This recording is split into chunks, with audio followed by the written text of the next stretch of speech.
We think we know how the story goes. A girl with golden hair, locked in a tower. A prince who climbs her braid. A secret love, a clever escape, and a happy ending that wraps it all up like a ribbon on a gift. Neat, magical, harmless. But what if none of that was true? What if the tower wasn't just a metaphor, but a real place built of stone and silence? What if her long, shining hair wasn't a ladder of enchantment, but a mark of control, something taken from her as punishment? What if her story never ended in freedom, but in burial? What if she died nameless, forgotten? And what if her bones are still there, sealed beneath an altar, while the world goes on telling the wrong version of her life? This isn't just a fairy tale softened for children. It's a warning, a memory, a shadow that slipped into legend. And tonight, we're going to trace it back, strip away the sweetness, dig through the layers of fiction and folklore, and ask not just who Rapunzel was, but what her story was trying to protect. Because some stories weren't meant to make you feel safe, they were meant to make you listen. Once upon a craving. Every story has a beginning, but this one doesn't start with a tower or a witch's curse. It begins with something far more ordinary and far more dangerous, a craving. Not the gentle kind you smile at, the kind that grips you, twists you, and won't let go. A woman, newly pregnant, suddenly finds herself consumed by a hunger so sharp it feels like an ache under her ribs. She doesn't want pastries or fruit or the warm meals her husband brings home. She wants one thing, a single herb, a cluster of delicate leaves growing just beyond their cottage wall, in a garden she is forbidden to enter. It's called rampion, a plant once prized for its soft green leaves and pale roots. In some dialects, the villagers whisper another name for it, Rapunzel, and the more the woman sees it from her window, the more she feels she will die without it. Days pass, her appetite fades for everything else, her skin pales, her breath shortens. She grows smaller even as the child inside her grows larger. And her husband, watching helplessly, feels fear settle in his bones. How do you fight a craving that looks almost like a curse? One night, while the village sleeps and the moon sinks low, he makes a decision. He climbs over the high garden wall, drops into the shadows, and steals a handful of rampion. His hands shake, his heart races, but he thinks only of saving his wife. He returns the next night, and the next. Each time she eats the herb, her strength returns a little. Each time he climbs the wall, he tells himself this is the last time. Each time, he knows he's lying. And then, she catches him. The garden belongs to a witch. A woman feared not because of spells muttered in the dark, but because of the power she holds over the villagers' unspoken terrors. She steps out of the shadows with a calmness that freezes him where he stands. Her voice is quiet, too quiet. She tells him she has watched him climb her wall night after night. She would be within her rights to end his life on the spot, but instead, she offers him a bargain. Take all the rampion you want, she says. Feed your wife. Save her life if you can. But the price is the child she carries. When the baby is born, the witch will come for her. No arguing, no pleading, no hope of escape. The husband agrees. What else can he do? When you face a choice between your wife's life now and your child's fate later, fear has a way of signing the contract for you. Months pass. The baby arrives. A daughter with hair soft as sunlight and eyes too bright for a newborn. And just as she promised, the witch appears at their door. She doesn't shout. She doesn't threaten. She simply reaches out, takes the infant in her arms, names her Rapunzel, and walks away into the forest. No tower yet, no prince, no braid cascading down a stone wall, just a bargain, a hunger, and a child stolen before she even knows her name. A prison made of stone and hair. Rapunzel grew quickly, like wild grass stretching toward the sun. Her hair thickened into waves of gold. Her voice became clear and unearthly, a sound that didn't belong to the forest or the village or even the world below. She was beautiful in a way that felt unnatural, beautiful like something made, not born. And that's when the witch grew afraid, not of Rapunzel herself, but of what the world might do to her. or worse, what Rapunzel might begin to want. So at the age of 12, the girl was taken deeper into the woods, past the places where paths turned to roots, past the birdsong, past the sound of bells or fires or names. There, hidden behind thorns and mist, stood a tower. It had no stairs, no door, just one narrow window near the top, barely wide enough to let in air. And that's where Rapunzel was placed. Alone, there was no escape. The stone walls rose smooth and vertical. The window was too high for anyone to reach, except for one thing, her hair. Each time the witch came, she called up in a voice that echoed through the leaves, "Rapunzel, Rapunzel, let down your hair." And the girl, obedient, trusting, would lower her long golden braid, thick as rope, soft as silk. The witch climbed it hand over hand, like a ladder made of trust. Days passed, then seasons, then years, and the girl in the tower grew tall. Her voice, once childish, took on a strange kind of depth. Sometimes she sang, not songs she'd learned. She had no one to teach her, but melodies that came from nowhere, like the wind was remembering something through her. And one day, someone heard it. A prince, riding through the forest, stopped beneath the tower, arrested by the sound. He couldn't see her, only the sky above, and that haunting voice pouring from the stone. He came back the next day, and the next. Each time, he stayed longer, listening, until one evening, hidden in the shadows, he saw the witch approach. He heard her strange call, watched as the braid dropped from the high window, watched her climb, and when she was gone, he waited. Then he stepped forward and whispered the same words. "Rapunzel, Rapunzel, let down your hair." She thought it was the witch, so she obeyed. And when he reached the top, everything changed. He wasn't what she expected, and she wasn't what he'd imagined. She had never seen a man before. He had never met someone so untouched by the world. They talked for hours, words falling like petals. They met again, and again, until whispers became touches, and touches became plans. He brought her silk threads, one by one. She would braid them silently into a ladder, one strand at a time, one night at a time, one hope at a time. She would escape. They would ride away, far from the forest, far from the tower, far from the woman who had taken her life and renamed it. But freedom, like stories, rarely arrives clean. One morning, while brushing her hair, Rapunzel looked down at her waist and asked the witch, almost innocently, why her dresses had grown so tight. Her belly, she said, had begun to swell. Was something wrong with her? The room froze. The witch stared at her, as if seeing her for the first time. Her eyes narrowed. Her mouth drew tight. Then she reached for the braid. With a single motion, she seized Rapunzel, dragged her to the center of the room, raised a pair of shears, and cut. The golden braid fell to the stone floor like a severed limb, and Rapunzel was cast out. No ceremony, no mercy, just darkness, cold air, and the wild. Pregnant, alone, exiled into a world she had never seen, because she dared to feel love. That night, the prince returned. He called her name.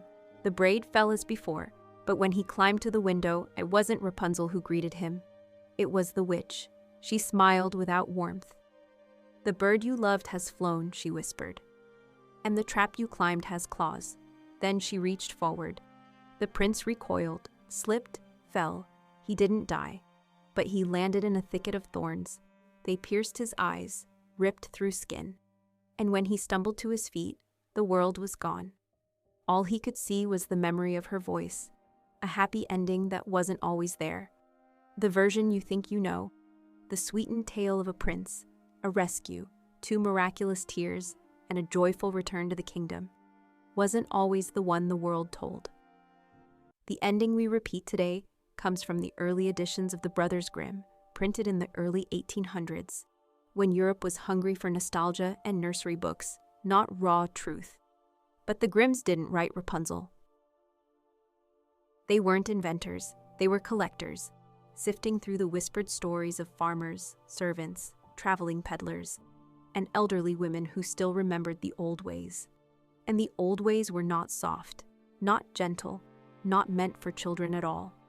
The very first versions of this tale were darker, heavier, closer to nightmares than lullabies. They weren't designed to comfort. They were designed to warn. About desire, about captivity, about the price a girl pays when someone else decides her fate.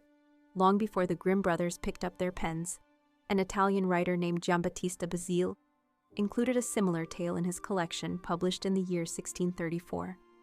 His heroine, Petronella, wasn't a passive girl with shining eyes. She was fierce, trapped in a tower not by a witch, but by an ogress. She didn't wait for a prince to save her. She thought. She planned. She fought. With the help of 3 enchanted acorns, one that became a snarling dog, one that transformed into a lion, and one that turned into a ravenous wolf, she created obstacles that slowed her captor long enough to run. Basile didn't write a love story. He wrote a survival story, and his heroine survived because she refused to stay small. But even Basile's tale wasn't the final shape of the legend. Another woman reshaped it, and added the parts we now recognize as Rapunzel's deepest shadow. In 1698, French noblewoman and author Charlotte Rose de Caumont de la Force published Percinet, a story that on its surface looked elegant and romantic. But beneath the lace and courtly charm lay something troubling. In her version, the girl becomes pregnant in the tower, a detail the Grimms later softened to avoid scandal. The prince who loves her is blinded not by accident but by deception. The children she bears are born not in a palace, but in exile, hidden far from the world. And her tears do not fall as a simple miracle. They fall as the last fragile thread of hope in a life ripped open by forces beyond her control. These early tales didn't promise salvation. They didn't end with weddings or kingdoms rejoicing. They were stories of endurance and of women who learned to survive the worlds built to contain them. And the further back we look, the clearer one truth becomes. Rapunzel's happy ending was a late addition, a polite gloss painted over something much older, much stranger, and far more human. The real woman behind the walls.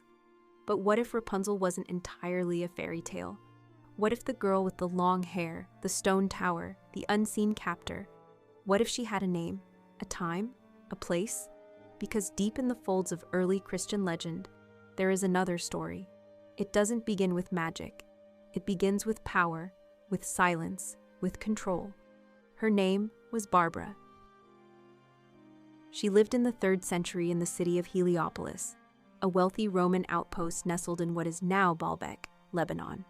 Her father, Dioscorus, was a prominent nobleman, a devout follower of the old gods. He believed in order, tradition, and obedience, especially from his daughter. Barbara was none of those things. She was young, brilliant, unapologetically curious, and most dangerously, secretly Christian. In a time when the Roman Empire was tightening its grip and hunting down followers of the new faith, her quiet defiance was more than a rebellion. It was a death sentence waiting to be spoken. When her father arranged a marriage for her, a politically advantageous union with a Persian noble, Barbara refused. Not with hysteria or rage, but with conviction. She told him she would not marry, that her loyalty lay elsewhere. And so, in the classic language of power, he responded not with argument, but with a wall. He had her locked in a tower within their own estate, a prison disguised as protection, a place where she would be out of sight, out of reach, and support or tekfar. He hoped out of resistance, but Barbara did not break. In her isolation, her belief only deepened. Her quiet solitude became sacred. And then, when workers were constructing a new bathhouse nearby, commissioned by her father himself, she left a mark. She instructed them to alter the design. On the southern wall, instead of 2 windows, she asked them to build 3, a symbol of the Holy Trinity carved into architecture. It was a small act, a silent act, but it was also a dangerous one. When her father returned and saw what she had done, he exploded with fury, not because she had disobeyed him, but because she had done it without fear. Barbara was arrested, dragged before Roman authorities. She was beaten, burned, her skin torn open with iron hooks, And when she still refused to renounce her faith, they made one final move to humiliate her. They cut her hair, the same symbol of beauty, of femininity, of power, sheared off in punishment. And in the end, it wasn't a soldier or a judge who carried out the execution. It was her father. He led her to a hillside and with his own hands beheaded her. But the story doesn't end there, because legend says that not long after Barbara's death, her father was struck by lightning. His body burned where he stood, as if the sky itself had delivered its own verdict. Barbara was buried by a Christian named Valentinos, who would later be remembered as a saint himself. Her tomb was said to be a place of miracles. Her name was whispered in prayers, her image carved into church walls. Over time, she became something more than a martyr. She became a symbol, a girl who chose faith over obedience, spirit over safety, a girl who was locked in a tower and never came out. But here's the question no one can quite answer. Did Barbara really exist?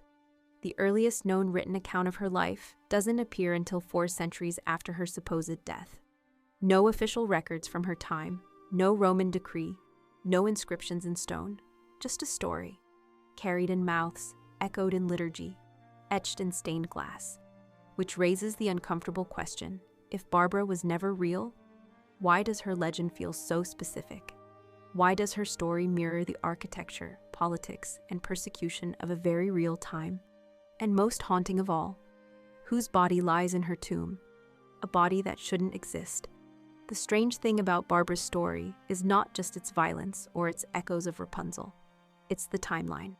If she truly lived in the 3rd century, during the age of Roman persecutions, we would expect some record of her life, her trial, her execution. Roman officials documented everything: taxes, births, condemnations, confessions. Yet Barbara's name appears nowhere, not until 4 centuries later. The earliest written account of her life surfaces in the 7th century, a time when the Roman Empire was shifting, Christianity was spreading, and old stories were being reshaped into tools of faith and identity. By then, Barbara's tale had already begun drifting across Europe, carried by monks, merchants, and travelers. Her story grew like a vine, twisting, branching, taking root in different lands. Medieval writers eventually wove her legend into the Golden Legend, the best-selling hagiographic collection of the Middle Ages. That book shaped how entire generations understood saints, miracles, and divine justice. And in its pages, Barbara became more than a girl, locked in a tower. She became a symbol, a warning about pride, a model of devotion, a protector against sudden death. But symbols are harder to trace than people. And that's where her story takes an unexpected turn. In the year 1108, long after Barbara's supposed lifetime, a Byzantine princess, the daughter of Emperor Alexios Komnenos, prepared to marry the Prince of Rus. Marriage alliances between empires weren't sealed with flowers. They were sealed with treasure, with land, with gold, and sometimes with saints. As part of her dowry, the princess carried with her an extraordinary gift, the relics of Saint Barbara, her bones, her body, her story, packed into a coffin and taken across continents as a sacred offering and a political gesture. Those relics were placed in Kiev, enshrined in a church, revered by believers, protected by rulers. Through wars, invasions, fires, and upheavals, they stayed. They never left. And today, nearly 1,000 years later, that same body, the body attributed to Saint Barbara, still rests in St. Vladimir's Cathedral, beneath a gilded dome glowing like a sunset trapped in stone. You can walk inside, even now. You can stand before the glass case. You can see the figure lying there, wrapped and revered, as thousands have done before you, which makes the question impossible to ignore. If Barbara never existed, then whose body was precious enough to be sent as part of a royal marriage alliance? Whose remains were honored, protected, transported across empires, and entombed beneath one of the most important cathedrals of Eastern Europe? And perhaps even more unsettling, why did so many people across so many centuries believe this body belonged to her? Legend, mistake, deliberate invention, or proof that behind the fairy tale, behind the saint's halo, behind the centuries of retelling, there really was a girl in a tower, across time, across cultures, the woman in the tower. Rapunzel's story isn't unique. It's part of something older, something deeper, a pattern that repeats across centuries, across continents, across belief systems. The image changes, the tower, the hair, the name, but the shape remains. A girl, locked away, guarded, hidden, but never truly safe. In 10th century Persia, we meet Rudaba, a noblewoman so striking in beauty that poets called her the moon among women. She falls in love with a prince, Zal, a man her family would never approve of. Her father keeps her hidden in a tall tower, far above the reach of scandal or gossip. But love doesn't care for walls. One night, Zal arrives beneath her window, and Rudaba, trusting and brave, lets down her long black hair for him to climb, but he hesitates. Not out of fear of discovery, but fear of hurting her body, her roots, her dignity. Instead, he calls for a rope. Even in myth, tenderness makes its mark. Further north, in the myth and legend of Norse mythology, we find Sif, a goddess known for her golden hair flowing like ripened wheat, radiant like the sun's promise. Her hair isn't just beautiful, it's sacred. It represents fertility, family, the turning of the seasons. But one night, in a moment of jealousy or chaos, the trickster god Loki creeps into her chamber and cuts it off while she sleeps. In shame, in rage, she demands reparation. The dwarves, masters of the forge, craft her a new head of hair, not of keratin or silk, but of pure, spun gold. Even here, the loss of hair is no small matter. It's a theft, a violation, a breaking of power, and then there's Greece, ancient, dreamlike, unforgiving. The story of Danae begins not with love, but with fear. Her father, King Acrisius of Argos, receives a prophecy. His own grandson will kill him. To stop fate itself, he locks his daughter in a sealed chamber, sometimes described as a bronze cell, sometimes as a tower with no door, no windows, just stone and silence. But fate, like water, finds a crack. Zeus comes to her not as a man, but as a shimmer, a shower of golden rain slipping through the ceiling. And from that visit, Danae conceives a son, Perseus, who will one day hold a sword in his hand and fulfill the prophecy her father tried to bury. The parallels are impossible to ignore. Hair, like prophecy, is a symbol of power. A girl's hair, her beauty, her growth, her sexuality, becomes the thing that must be controlled. Cut, guarded, hidden. And yet, even locked away in towers, fate finds them, love finds them, violence finds them. They are never as protected as their captors believe, because the tower, no matter how high, never saves them. And the prophecy, it always finds a way. Hair, hunger, and the price of longing. Even the plants in the story weren't just decorative details. They mattered, quietly, symbolically, relentlessly. Because fairy tales have always used nature the way poets do, to speak about things we're not allowed to say aloud. And in this story, the name Rapunzel is a plant before it's a girl. Rampion, Campanula rapunculus, a wild European herb with soft green leaves and slender white roots, once common in cottage gardens and peasant diets. People used to eat it like spinach. Its flavor was earthy, mild, its shape unassuming. But in this tale, it becomes the forbidden fruit, the object of obsession, the spark that sets everything in motion. In earlier versions of the tale, the girl isn't named Rapunzel at all. She's called Petrosinella, little parsley, from the Latin petroselinum. And parsley, too, wasn't an innocent herb. In ancient folklore, parsley was steeped in meanings no recipe book could capture. It was associated with fertility, with lust, with secrecy. It was planted reluctantly. In some traditions, it was said to grow only where blood had been spilled. To crave it was to crave something dangerous. So the mother's hunger in this story, her strange, insistent, overwhelming craving, wasn't just pregnancy appetite. It was longing in its rawest form. It was temptation, desire, want turned violent. And in fairy tales, want always comes at a cost. That cost is her daughter. Because she couldn't stop herself from reaching for the herb, her child is taken. traded, named after the very thing that doomed her. Rapunzel's name is a memory of her mother's weakness, and a sentence she'll carry for the rest of her life. But the symbolism doesn't stop with plants. Hair, too, becomes more than hair. A braid isn't just a ladder, it's a tether, a signal, a trap. It connects her to the witch, to the prince, to the world outside. It is the only bridge between captivity and freedom, and also the thing that gets her punished. When she dares to love, her hair is cut. Severed at the root, like the rampion her mother once pulled from forbidden ground. She is shorn not to humiliate, but to control, to silence, to erase. And her voice?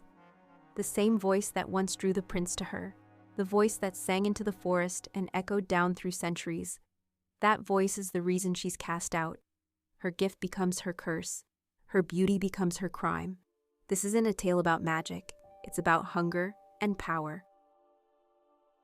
And how quickly love turns to punishment when a woman dares to want something. Or someone. The world says she shouldn't. What if it was never a fairy tale? Maybe Rapunzel was real. Not the bright, lacquered version we tell children, but a girl with a heartbeat and fear and a name someone once whispered in grief. Maybe her tower wasn't conjured by a spell, but built by hands. Heavy stone, cold walls, a window that promised a sky she could never touch. Maybe there was no prince climbing toward her. Maybe no one came. Maybe her story didn't end with a ride into the sunset, but with a door that never opened, a silence that hardened into legend. Or maybe the truth changed shape, the way stories often do. Maybe she didn't vanish. Maybe she became something else, a saint, a warning, a symbol carried forward by people who only half remembered her real life, but refused to forget her suffering. Every culture reshaped her. Every century carved a new mask. And somewhere behind all of it, a real woman stood, hair cut, freedom stolen, fate sealed. You don't have to imagine her. You can still visit Barbara's tomb. You can walk beneath the domed ceiling of St. Vladimir's Cathedral, past the candles and the icons, and look down at the body encased in glass. A woman preserved across ages. A story preserved with her. Bones that once belonged to someone who lived, breathed, chose, defied. A body that should not exist, and yet does. And then comes the question no fairy tale prepares you for. If Rapunzel was only a story, if she was nothing more than a bedtime invention, then why does her shadow keep reappearing in history? Why do so many real women share her outline? The tower, the hair, the confinement, the silence. Why does her echo stretch from Lebanon to Persia to Greece to the forests of medieval Europe? Maybe the real question isn't whether Rapunzel existed. Maybe it's why so many women needed her story to explain their own.